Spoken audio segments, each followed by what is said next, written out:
यदि आप अपना कर्म कर रहे हैं, मेहनत कर रहे हैं, परिश्रम कर रहे हैं, लगनता से कार्य कर रहे हैं और अथक मेहनत, अथक परिश्रम यदि आप कर रहे हैं तो संसार आपको बुरा कभी नहीं लगेगा, संसार आपको हमेशा अच्छा ही लगेगा। आपको फिर संसार बुरा नहीं लगेगा, संसार आपको अच्छा लगेगा, श्रेष्ठ। जो निठल्ला होकर बिना कर्म किए बैठा रहे, कोई कर्म करे ही ना, उसके लिए तो पूरा जगत बेकार है, पूरा जगत।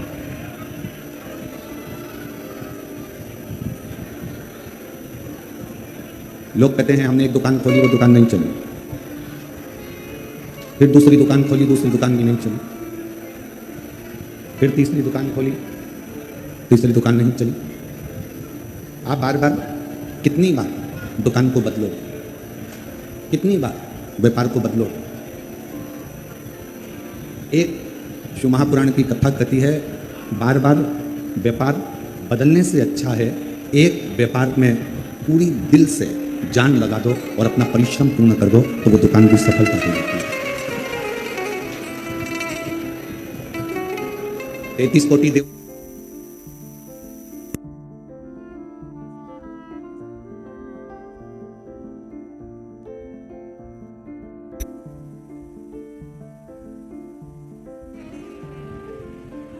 केवल एक सनातन धर्म,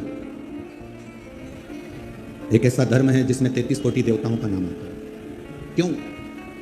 इसलिए क्योंकि हमारे जितने भी देवता हैं वो अपना परिश्रम, अपना कर्म, अपनी लगनता संसार के लोगों को बताते हैं। जो कहते हैं कि संसार बुरा है, दुनिया बुरी है, सब बेकार हैं, सब बेकार हैं, सब बेकार हैं, हम उनसे कहेंगे, कई लोग ऐसे भी मिलेंगे जो कहेंगे साहब हमारा गांव बेकार है, कोई कहेगा हमारा प्रदेश बेकार है, कोई कहेगा हमारा जिला बेकार है, कोई कहेंगे राजनीति बेकार है, कोई कहेंगे ये बेकार है, कोई कहेंगे वो बेकार है।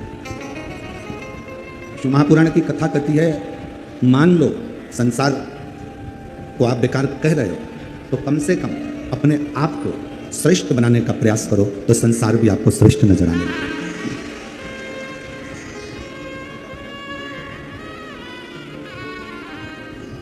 दुर्योधन को भगवान कृष्ण ने कहा था कि पूरे हस्तिनापुर से कोई एक अच्छे व्यक्ति को ढूंढ कर लेकर आओ। दुर्योधन को अच्छा नहीं मिला।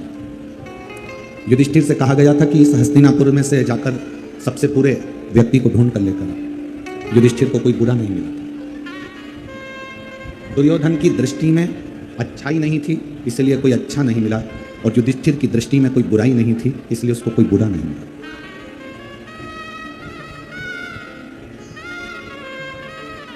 आपकी दृष्टि क्या कह रही है? आपकी सोच क्या कर रही है? आपका विचार क्या कर रहा है? ये आप पर निर्भर करता है। लाखों की संख्या में आज आप लोग पधारे हैं, पंडालों में जगह नहीं है, पूरे पंडाल भरे पड़े हैं, सब जहां तहां धूप में बैठे हुए हैं।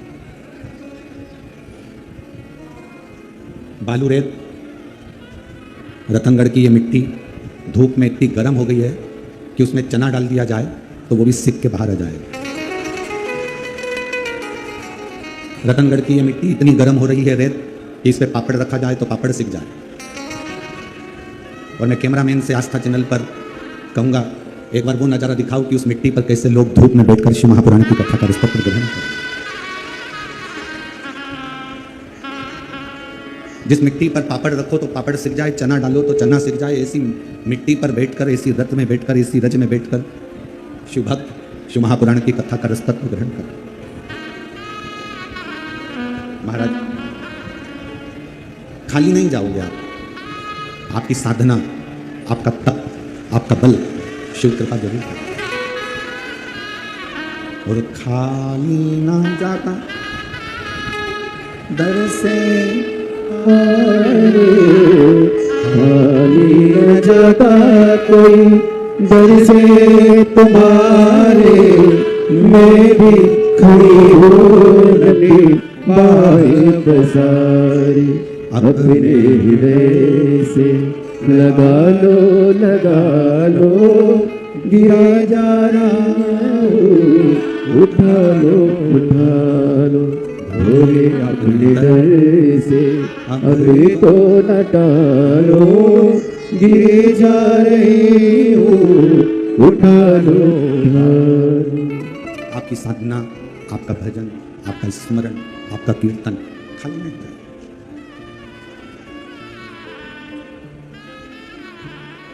बस उससे दिल लगाओ, हृदय लगाओ, मन लगाओ।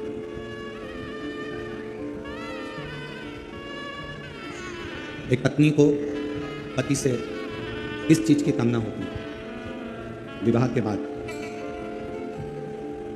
एक लड़की जब विवाह कर कर जाती है अपने पति के साथ, उसको किस चीज की कामना होती है? मोबाइल की? जम के बोलो जरा। नहीं। जेवर की? नहीं। अच्छे कपड़े की? खूब सारा घर में फ्रिज, कूलर, वॉशिंग मशीन सब लगा रहे हो उसकी? नहीं। एक पत्नी को पति से कामना रहती है कि वो मुझे थोड़ा समय दे और प्रेम से मेरे से बात कर कर मेरे दिल का हाल समझ ले। जो भीतर का दर्द ही ना समझे तो वो दिलदार क्या काम का? जो भीतर का दर्द ही ना समझे वो दिलदार किस काम का? और जो आकर खाली झोली ना भर दे तो वो सरकार किस काम का? पति आपके भीतर के दर्द को समझे, आपके भीतर के विचारों को समझे, आपके भीतर की भावनाओं को समझे। पत्नी को पति से यही कामना है। उस परमात्मा को भी, मेरे देवादिदेव महादेव, मेरे शंकर, मेरे ओगढ़दानी, मेरे शंभु, मेरे त्रिकालदर्शी, कैलाशी, अविनाशी को भी आपसे बस यही कामना है। आप उसे कुछ दो ना दो, आप उसे कुछ पीताम्बर, अंबर, वस्त्र, आभूषण, भोजन कुछ दो ना दो, उसे कोई मतलब नहीं है। वो तो कहता है केवल मुझे आपका हृदय, मन और शुद्ध भाव, शुद्ध। एक माँ से एक बेटे ने शर्त लगाई, पत्र। मेरा नाम उर्मिला पारिक है, पति का नाम राम अवतार पारिक है, निवास स्थान छाऊसरी, जिला झुंझुनू, राजस्थान से आई हूँ। कहीं बैठी हूँ तो हाथ हिला सकती हैं। मेरा नाम राम अवतार पारिक, उर्मिला पारिक, निवास स्थान छाऊसरी, जिला झुंझुनू, राजस्थान से है। मेरा मोबाइल नंबर ये है। कहीं बैठी हों तो हाथ हिला सकती हैं, और आई हों और बच्चे भी आए हों साथ में तो फिर यहाँ व्यासपीठ पर आ सकते हैं। मेरे बेटे की शादी को 9 साल हो गए थे और डॉक्टर ने संतान का मना कर दिया था कि संतान की प्राप्ति नहीं। राजस्थान का, हरियाणा का ऐसा कोई डॉक्टर नहीं जिससे हमने इलाज ना करवाया, फिर भी संतान का सुख नहीं। तब शिव महापुराण की कथा के बारे में मालूम पड़ा और बेटे से मैंने जल चढ़ाने को कहा, बहू से जल चढ़ाने को कहा, तो बेटा कहता है जब ये साइंस किसी काम का नहीं है, विज्ञान काम नहीं आ रहा, तो कथा क्या काम आई? क्या तुम्हारी कथा संतान दे सकती है? बेटे ने शर्त लगाई और बहू बेटे से कहा कि तुम सफ़ेद आंकड़े की जड़ का प्रयोग और शिवजी पे 1 लोटा जल चढ़ाना प्रारंभ करो, वो देगा जरूर। पशुपति व्रत करा, 1 बार में नहीं हुआ, 2 बार करा, आखिरी में बाबा भोलेनाथ ने कृपा करी और 9 साल के बाद 2 पशुपति व्रत का फल 2 पुत्र के रूप में जुड़वा प्राप्त हुआ। 2 जुड़वा पुत्र के रूप में प्राप्त हुआ। अब मेरा दूसरे नंबर का बेटा जिसका विवाह नहीं हो रहा था, लड़की देख देख कर थक गए, कहीं जमता नहीं, कभी लड़की वाले मना कर देते, सफलता नहीं मिल रही थी। तब फिर पुनः अपनी देवरानी के कहने से कथा सुनना प्रारंभ करी और मालूम पड़ा कि देवरानी बोली कि सालासर जी में कथा हो रही है 5 दिन की। हम सालासर जी के पंडाल में बैठकर 1 दिन की कथा सुनने के लिए पहुंचे। आप कहते हो पंडाल में भले 15 मिनट के लिए आओ, पर अपने क्षेत्र में अगर कथा हो रही है तो पंडाल में बैठकर जरूर सुनो, बाबा से अर्जी जरूर लगाओ, बाबा स्वीकार करते हैं। हमने 1 दिन पंडाल में बैठकर कथा सुनी। कथा सुनने के बाद सालासर जी से हम आ गए और बाबा का क्या गुणगान करूं गुरुदेव। वहाँ से आने के बाद मन में आया कि एक बार पूरी 7 दिन की कथा सुनी जाए। हम रेवाड़ी पहुँच गए, रेवाड़ी में जाकर कथा सुनी। उस कथा में अपने बेटे को भी ले गई, वहाँ की भूमि को नमन करा, प्रणाम करा और बाबा की ऐसी कृपा हुई कि 6 अप्रैल 2025 को बाबा की कृपा से बेटे की सगाई हो गई। मैं बाबा को प्रणाम करने के लिए, एक विश्वास, एक भरोसा, एक दृढ़ता शिव के प्रति। शिव महापुराण की कथा टाइम पास करने के लिए नहीं है।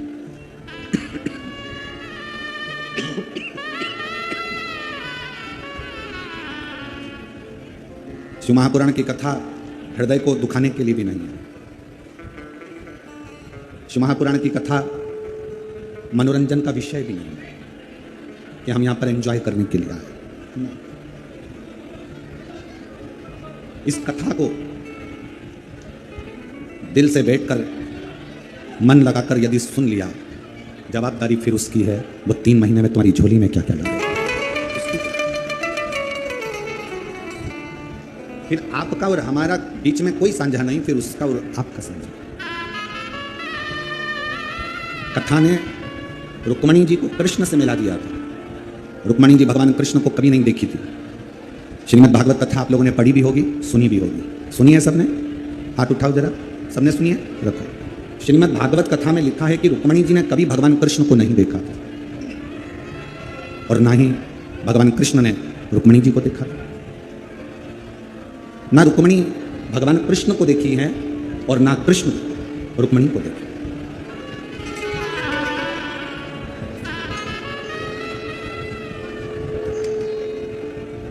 ना रुक्मणी कृष्ण को देखी है, ना कृष्ण रुक्मणी को देखी।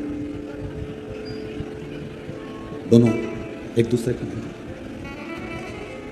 बीच में साझा किस चीज का है? रुक्मणी जी जब बाल्यावस्था में अपने पिता के साथ गोदी में बैठती थी, कोई आकर सूचना देता था कि द्वारका के नाथ ने ऐसा करा है, द्वारकाधीश ने ऐसा करा है, भगवान कृष्ण ने ऐसा करा है, कृष्ण का संवाद ऐसा है, कृष्ण ऐसे हैं, कृष्ण वैसे हैं। बार बार रुक्मणी कृष्ण के विषय में सुनती थी, कृष्ण के विषय में रुक्मणी जी का स्मरण होता था और उसका फल यह हुआ कि कथा सुनते सुनते रुक्मणी जी का दिल भगवान कृष्ण में जुड़ गया और आखिरी में कृष्ण को रुक्मणी को लेने लगा। आखिरी में भगवान कृष्ण रुक्मणी जी को लेने के लिए आए, दिल जुड़ गया, मन जुड़ गया। कथा का काम क्या है? कथा करती क्या है? आपको परमात्मा से जोड़ देती है।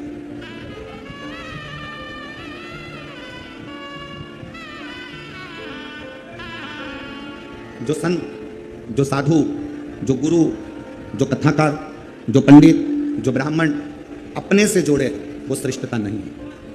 जो ब्राह्मण, जो संत, जो गुरु, जो साधु, जो सन्यासी, जो तपस्वी, जो कथाकार आपको अपने से नहीं परमात्मा से जोड़े तो समझ लो कि वो श्रेष्ठता है। वो श्रेष्ठता है।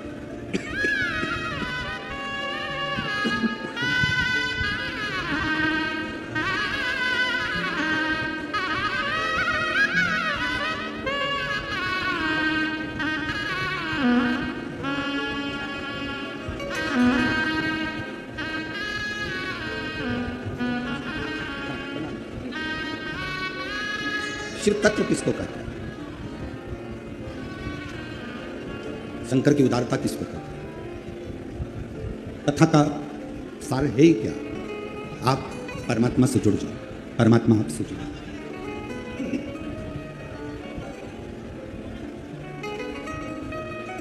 हम तुम्हारे हैं प्रभु जी, हम तुम्हारे ही रहेंगे, इसके सिवाय कोई साथ नहीं।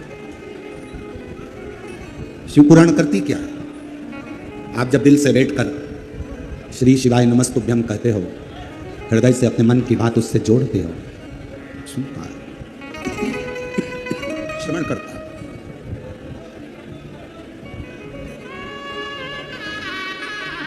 पार्वती जी ने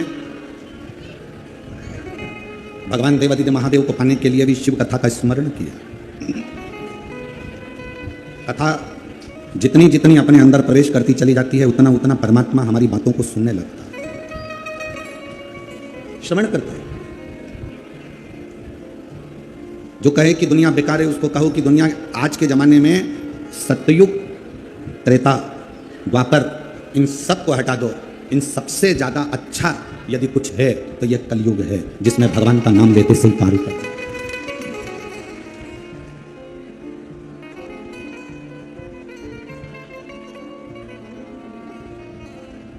और उस कलयुग में भी सबसे ज्यादा अगर प्रबल है तो ये हमारा भारतीय सनातन धर्म है, जिस धर्म में रहकर हम भगवत भजन करते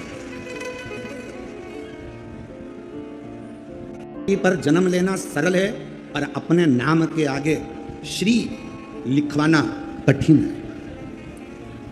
श्री उसी के नाम के आगे आता है जो सनातन धर्म में जन्म लेता है, बाकी के धर्म में श्री नहीं लिखा। किसी दूसरे धर्म में श्री नहीं लिखा था, केवल एक सनातन धर्म एक ऐसा धर्म है जिसमें मनुष्य के आगे श्री जोड़ा जाता है। श्री शब्द, श्रीमती, श्रीमान केवल एक मनुष्य है।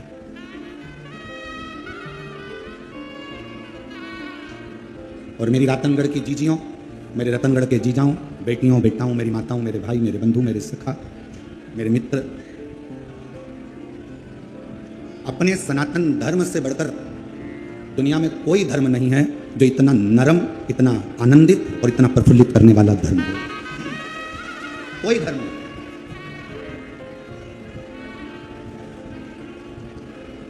बंगाल में रोज की हिंसा चल रही है और वो मैडम बैठी बैठी देख रही है, वहां की मुख्यमंत्री। प्रतिदिन बंगाल में सनातनियों पर चोट पहुंचाई जा रही है, पर कहते हैं विनाश काले विपरीत बुद्धि। अब तो लगता है कि उस मैडम को सुधारने के लिए भी एक शिव महापुराण की कथा करना पड़ेगी बंगाल के क्षेत्र। तब समझे कि कहां बुद्धि जा रही है, तुम्हारा चित्त कहां जा रहा है, तुम्हारा विवेक कहां जा रहा है। एक बार आइए बंगाल से इस मारवाड़ की राजस्थान की भूमि पर और इस रतनगढ़ में आइए और देखिए इस रतनगढ़ के एक छोटे छोटे बच्चों को जो पानी के जार ले लेकर बिना छांव के धूप में तपती रेत में एक एक रतनगढ़ का बच्चा पानी पिलाने के लिए खड़ा हो। तो बंगाल की मैडम को बुलाओ और राजस्थान की धूल का तिलक लगाओ, तब समझ में आएगा कि सनातन धर्म है क्या, सनातन धर्म की मजबूती क्या। कल हम जा रहे थे, छोटे छोटे बच्चों को देखा, इतने प्रेम से आवाज दे देकर बुला रहे थे, आवाज दे देकर। एक बुजुर्ग माँ एक पानी का कैन लेकर बैठी थी, वो आवाज लगा रही थी, ओ बिंदड़ी, वो आवाज लगा रही, ले पानी तो पी जा। बहुत कथा करी, सालों हो गए कथा करते करते, ये शिव महापुराण का वाचन करते बाबा की कृपा से, पर जो रतनगढ़ वासियों का जो दिल देखा है ऐसा दिल कहीं नहीं देखा। रतनगढ़ का एक एक बच्चा, बुजुर्ग, यहाँ की सोशल मीडिया, यहाँ की पत्रकारिता, यहाँ का एक एक व्यक्ति दिल रखता है और अपने रतनगढ़ के प्रति पूरा दिल और भाव समर्पित कर चलता है, समर्पित कर चलता है। उसका हृदय, उसका चित्त अपने रतनगढ़ के प्रति प्रबल है। इसलिए कहते हैं महारो राजस्थान, महारो राजस्थान।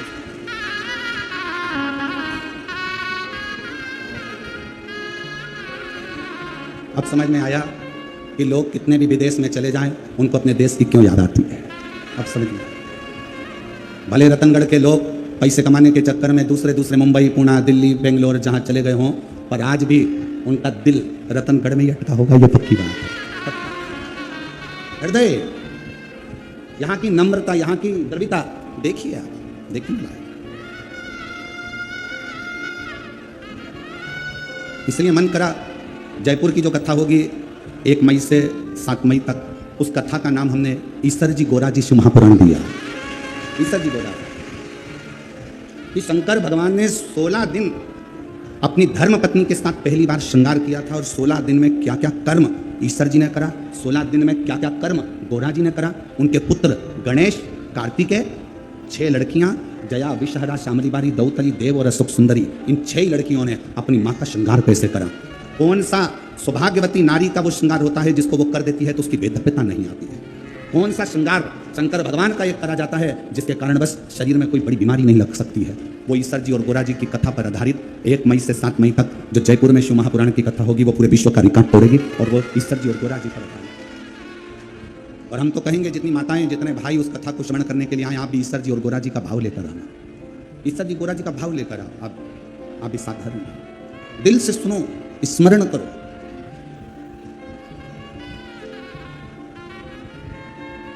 और शंभो शरणे मांगो घड़ी रे घड़ी दुख काटो, दया करी न दर्शन आपो। ओ शंभो शरण परी मांगो घड़ी रे घड़ी दुख काटो। दर्शन आपको। रतनगढ़ के कोई हमको देखो, हम तो किसी से मिलते नहीं हैं, और पूछ लो आप दिनेश जी से, लाहौटी जी से कि हमारा ना तो इनके रिश्तेदारों से भी मिलना हुआ, ना ही इनसे मिलना हुआ है, क्योंकि अब की बार थोड़ा स्वास्थ्य नरम गरम था तो हम मिल गए। जितना सोशल मीडिया पर आता है तो सीहोर से समिति भेजती है, वो देखने को मिलता है। कई रतनगढ़ के स्कूल वालों ने अपनी अपनी बसें भी लगा दी, जिससे लोग आराम से रेलवे स्टेशन, बस स्टैंड, चौक से यहाँ तक वहाँ तक चले।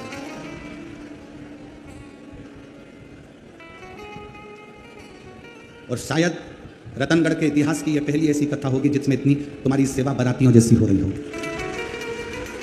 इतने दिल से शिव भक्ति के लिए लोग जागरूक हैं, इतने, और शिव कथा कर रहे हैं। कोई कहे दुनिया बेकार है, कोई कहे जगत बेकार है, तो एक बात याद रखना, न दुनिया बेकार है न जगत बेकार है, हम अपनी दृष्टि से जो गलत देख रहे हैं, बस हमारी दृष्टि बेकार है, हमारी निगाह, हमारे नेत्र ये श्रेष्ठता देख नहीं पा रहे। पार्वती जी का जब मंगल विवाह शिव जी के साथ में हो रहा था, पार्वती जी की मां पार्वती जी को बहुत समझा रही है, बहुत खूब समझा कि शिव तो ठहरे कैलाशी गोना पछताओगे, और बूढ़े जोगी के संग में तुम कैसे रह पाओगे। पार्वती जी की मैया ने, पार्वती जी की माता ने पार्वती जी को समझा। कितनी उम्र है शिव जी की हमको नहीं मालूम। पार्वती जी की माँ कह रही हैं शंकर जी की कितनी उम्र है ये हमको नहीं मालूम। शंकर जी का क्या व्यापार है ये हमको नहीं। वो तन पर भस्म रमाते हैं, जटा जूट बांध लेते हैं, नागों की माला पड़ी रहती है, मृगशाला पर बैठे रहते हैं। पार्वती मेरी बात मान ले, तो शिव जी से विवाह मत कर। समझा, खूब समझा। कई लोग दुनिया में आपको ऐसे मिलेंगे जो कहेंगे श्री शिवाय नमस्तुभ्यम मत बोलो, ये कोई मंत्र है। कोई तुमको मिलेगा तो कहेगा एक लोटा जल शंकर जी को मत चढ़ाओ, क्यों चढ़ाते हो। कोई मिलेगा तो कहेगा कि पशुपति व्रत मत करो। कोई मिलेगा तो कहेगा कि शंकर के दरवाजे मत जाओ। कोई मिलेगा तो कहेगा कि शंकर की कथा में मत जाओ। पार्वती जी की मैया ने पार्वती जी को खूब समझाया था, पार्वती जी की माता ने पार्वती जी को खूब समझाया, शिव से विवाह मत कर। बहुत सारे खोट शंकर जी के उनकी माँ पार्वती जी को गिना रही, बहुत सारे।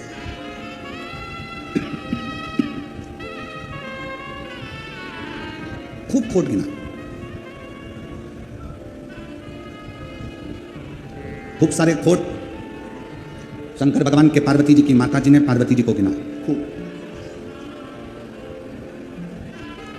गले सर्पों की माला है, मस्तक पर चंद्रमा है, शीश गंगा है, भस्मी रमाने वाला है, जटा जूट बांधने वाला है, खूब। फिर भी पार्वती जी का मन स्थिर रहा, स्थिर।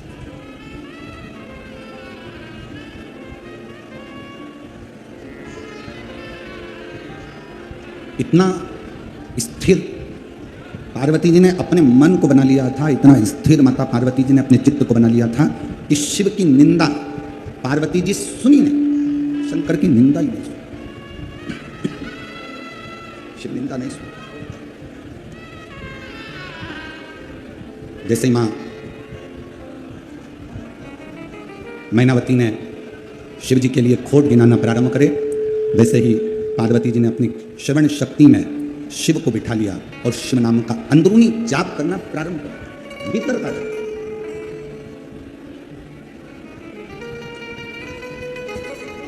श्री शिवाय नमस्तुभ्यं, श्री शिवाय नमस्तुभ्यं, श्री शिवाय नमस्तुभ्यं, श्री शिवाय नमस्तुभ्यं, श्री शिवाय नमस्तुभ्यं, श्री शिवाय नमस्तुभ्यं।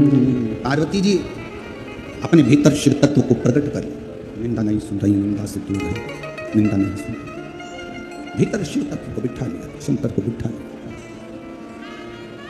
और मेरी रतनगढ़ की बहनों, जीजियों, मेरे रतनगढ़ के जीजाओं, बेटियों, बेटाओं, मेरी माताओं, जब भीतर शिव तत्व बैठ जाता है तो फिर शंकर की निंदा अच्छी नहीं लगती। कई बार निंदा करने वाले से झगड़ा भी हो जाता है कि तुम शिव की निंदा कर रहे हो, तुम शंकर की निंदा कर रहे हो, शंकर की निंदा मैं किससे सुन सकती हूँ।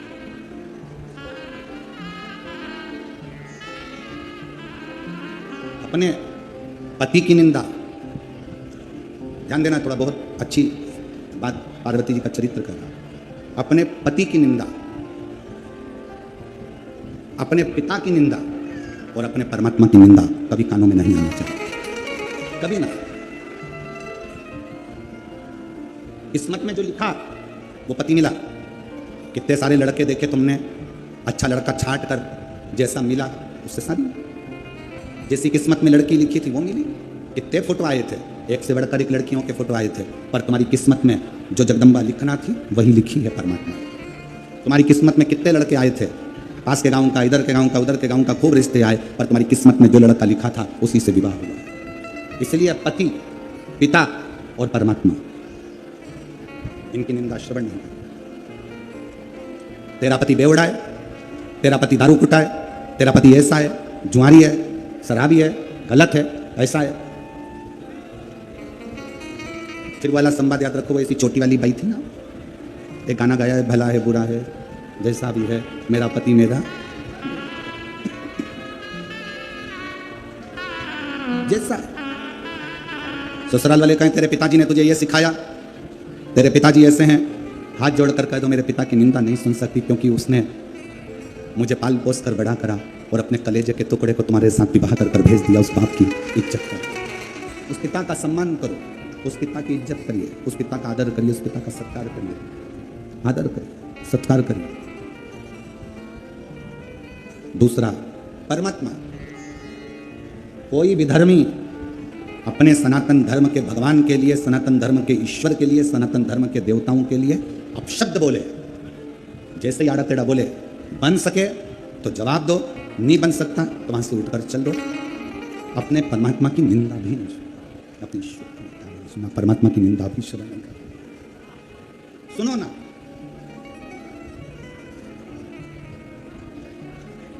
शिव जी को एक लोटा जल चढ़ाते हो, जल चढ़ाते हो तो शंकर की निंदा नहीं सुनना। कोई कहे शंकर जी ऐसे, मैंने तुझसे पूछा, कोई कहे मंदिर जाके कहता हूं मेरा पांव, मेरा घर, मेरा परिवार तेरे कहने पे चल रहा है क्या? मेरा मन, मैं मंदिर जाऊं, पशुपति व्रत करूं, पोछा लगाऊं, झाड़ू लगाऊं, जो करूं मेरी। मैंने तुझसे पूछा क्या? तू मुझे परसी हुई थाली ला कर दे रहा है क्या? भोजन कर क्या? तेरे घर से अनाज भर रहा है क्या मेरे घर में? मेरे लाइट का बिल तू भर रहा है क्या? मेरे पानी का बिल तू भर रहा है क्या? जब मेरा घर का गुजारा मेरा पति करवा रहा है, मेरे घर का गुजारा मेरे परिवार वाले कर रहे हैं, तो मैं तेरी क्यों सुनूं? हमारा घर हम संभालेंगे, तू अपना घर दे, अपना परिवार हमें संभालेंगे। एक पत्र है, अच्छा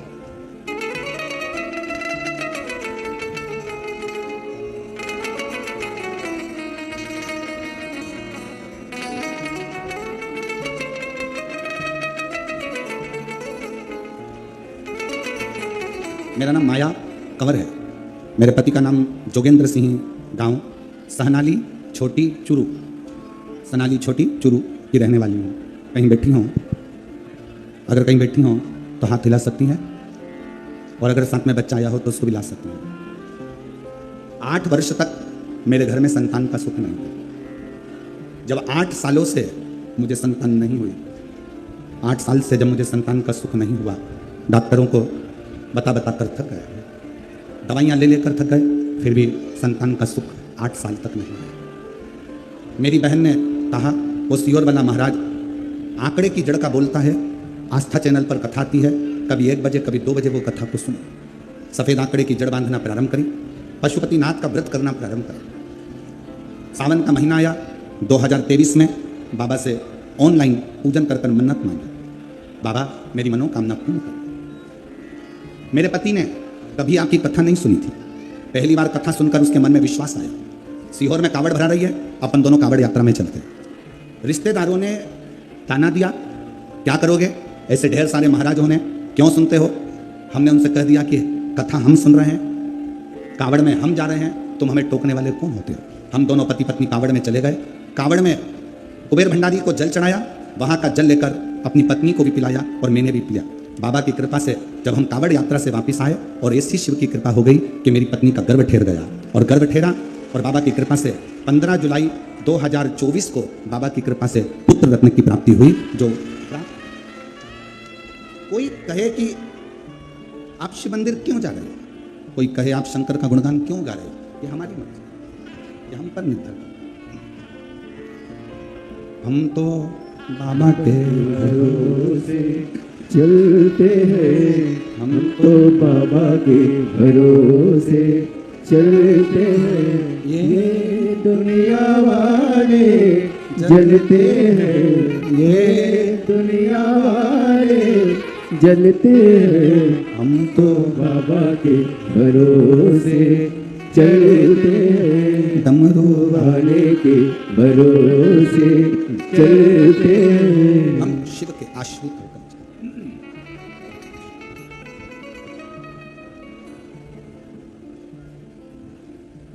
पति की बुराई ना सुने, पिता की बुराई ना सुने। पिता ने क्या दिया क्या नहीं दिया, एक बाप अपनी कलेजे का टुकड़ा तुमको दे दिया ना, इससे बढ़कर कोई दौलत संसार की हो नहीं सकती, कोई दौलत। कल एक पत्र था, हम पढ़ नहीं पाए।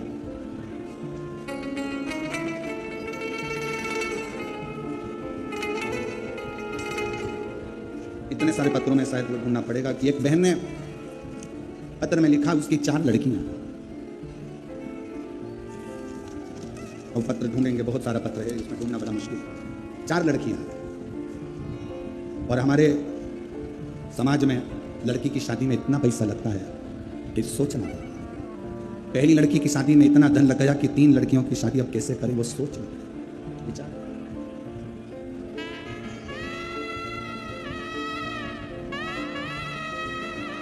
दहेजा लेने वाले को एक निवेदन करना चाहूंगा, इस मारवाड़ की भूमि से, इस राजस्थान की भूमि से। जिस माँ बाप ने अपनी बेटी को पढ़ाया होगा, खर्च करा होगा, जिस बेटी को बढ़ाया होगा, खर्च किया होगा, किस तरह से उसने अपनी 4 बेटियों को पढ़ाया लिखाया होगा, खर्च करा होगा, ये वो माँ बाप ही जानता है।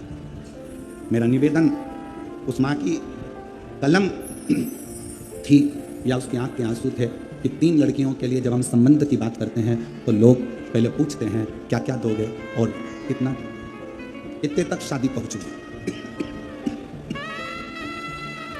कितने तक शादी पहुंचे, तो पूछा था। एक माँ एक पिता अपनी बेटी को जब देता है ना, धन नहीं देखता, वो अपना कलेजा का टुकड़ा तुम्हारे हाथ में दे देता है, किसको लेकर तुम जाओ। धन नहीं,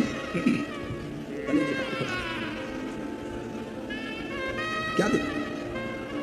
बोलो, भगवान विष्णु के यहाँ तो बैकुंठ था, ब्रह्मा जी के पास में ब्रह्मलोक था, इंद्र जी के पास में इंद्रलोक था, शंकर जी के पास कैलाश धाम था। कैलाश फ्रीज था, जम के बोलो जरा, कूलर था, एसी, पलंग, टेबल, थाली, बर्तन, गैस, चूल्हा, लकड़ी, आटा, कुछ भी नहीं, कुछ। जब पार्वती जी का विवाह हो रहा था, इस प्रसंग को हम कहेंगे जयपुर की कथा में, जब ईसा जी और गोरा जी का विवाह हो रहा था, उस प्रसंग का वर्णन करें, परंतु उसी का थोड़ा सा प्रसंग अपनी जिंदगी में उतारिएगा, थोड़ा सा। हिमालय राज ने ढेरों सामग्री तैयार कर, हिमालय राज ने कन्यादान के लिए ढेरों सामग्रियां तैयार कर, खूब। हिमालय राज की बेटी भी आने जा रही है। बेटी सीधा सीधा सामान जानते हो आप लोग? सीधा सामान मतलब आटा चावल दाल खाने का जो सामग्री होती है वो सामग्री। कहते हैं हिमालय राज ने चक्रे भर भर कर चक्रे भर भर कर सीधा सामान को भर भर कर कर लिया। इतनी गाड़ियां, इतना छपड़ा सामान सीधे का भरा। मेरी बेटी के घर में 1 साल तक अन्न की कमी नहीं पड़ेगी, इतना अन्न का सामान गाड़ियों में भरा हुआ था। रतन, माणिक, सोना, चांदी, हीरा, पन्ना, इतना भरा था, इतना भरा था कि बेटी के जीवन में कोई दुख ना। सारा सामान तैयार, कन्यादान हुआ, भाबर पड़ी। शिव जी ने पार्वती जी को अपने नजदीक में बिठाया नजदीक। और नजदीक में बिठाकर भगवान देवादिदेव महादेव शंकर भगवान ने पार्वती जी से कहा, पार्वती कैलाश चलना है, ध्यान देना कथा पर, कैलाश चलना है पार्वती, कैलाश चलना है। ये अंबारियां भरा हुआ सामान रखा हुआ है, ढेरों सारी सामग्री तुम्हारे पिताजी ने दी है, सब रखी हुई है। पार्वती कैलाश चलना है, क्या क्या सामान लेकर जाना है आप बता दो। पार्वती जी कहती हैं, भोलेनाथ जी ये सब मेरे पिता ने दिया है, मुझको नहीं आपको दिया है, अब आप क्या लेकर जाना चाहेंगे वो बताओ। शंकर भगवान नंदी पर बैठ गए, पार्वती जी का हाथ पकड़ा, पार्वती जी को नंदी पर बिठाया, हिमालय राज को हाथ जोड़कर कहा, ये सारी सामग्री आप रखिए। पार्वती का चरण इतना प्रबल है कि मेरा कैलाश पर्वत भंडारों से वैसे ही भर जाए, मेरा कैलाश भंडारों से वैसे ही भर जाएगा। यहाँ तक एक लड़की का जो चरण होता है, एक बेटी का जो चरण होता है, वो अंबारियां खुद देता है स्वयं।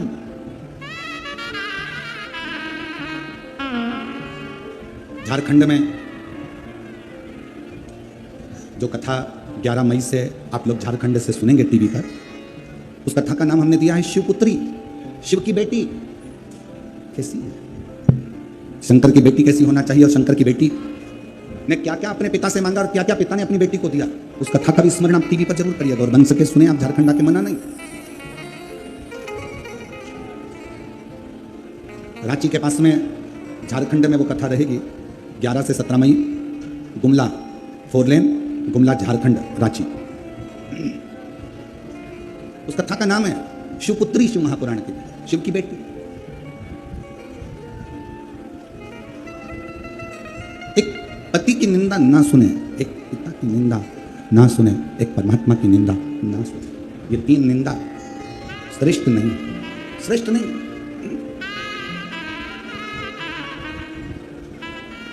एक निंदा लक्ष्मी जी ने माता पार्वती जी से कह दिया था, हे पार्वती मेरे सोने के महल देख, मेरे सोने के पर्णकोटे देख, मेरे सोने का कलश देख, सोने का घड़ा देख, सोने की दीवार देख, सोने का कालीन देख, सोने के झाड़ देख, सोने के वृक्ष देख।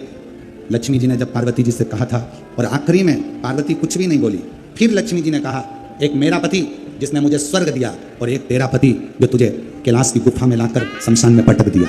एक मेरा पति है, एक तेरा पति है। इतने में पार्वती जी ने कहा, लक्ष्मी तू मेरी बेस्ट फ्रेंड है, लक्ष्मी तू मेरी सहेली है, मैं तेरे बिना अच्छा नहीं लगता मुझे, पर आज तूने मेरे पति की निंदा करी है, इसलिए आज से तू मेरी बेस्ट फ्रेंड नहीं है। लक्ष्मी जी ने कहा पार्वती से, तुझे बुरा लग गया? नहीं, मुझे बुरा नहीं लगा, तूने मेरे पति का अपमान करा। जिस सोने के पर्णकोटे की तू बात करती है लक्ष्मी, जिस सोने के महल की तू बात करती है, जिस सोने के वृक्ष की तू बात करती है, ये तो मेरे पति के तन पर लगी हुई भस्म, एक चुटकी पटक दूं तो ये सोने की अंबारियां तो मेरे पति के भस्म में रखी। चपटी भभूत में है,